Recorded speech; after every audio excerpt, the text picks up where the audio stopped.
Hello, ladies and gentlemen. Last week I got visited by two of my nephews.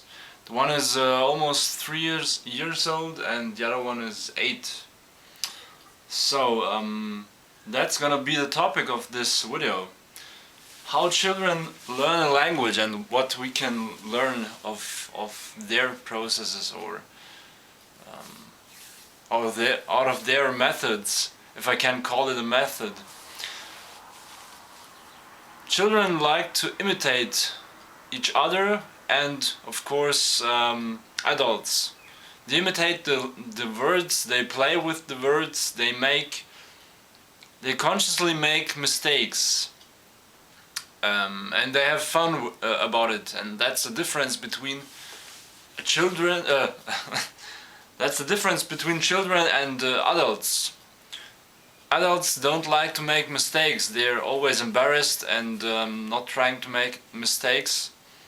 And if they're not at a high level and have to speak to a native speaker, then they feel ashamed, and then they feel like it's hard to start speaking to a native speaker.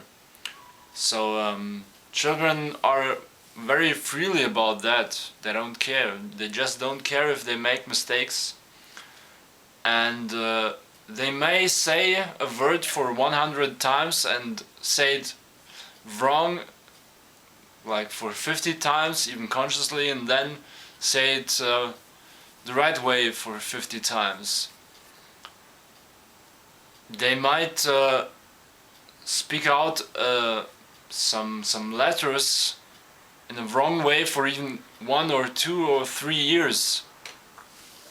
I saw that if it comes to the letter R or L, which Asian people have problems with when they try to learn German or English, for example. So what's the essence? What's the srž, if I can take the Croatian word of this video here? Don't be afraid to make mistakes, or you can even try to make them consciously. Just do it, because every time you make a mistake, someone will be there to correct you, and then you will learn it automatically. At least that's what I think. So I think this is gonna be a very short video today. Tell me your opinion about it. I'm happy about comments and rates and whatever. See you next time. Bye.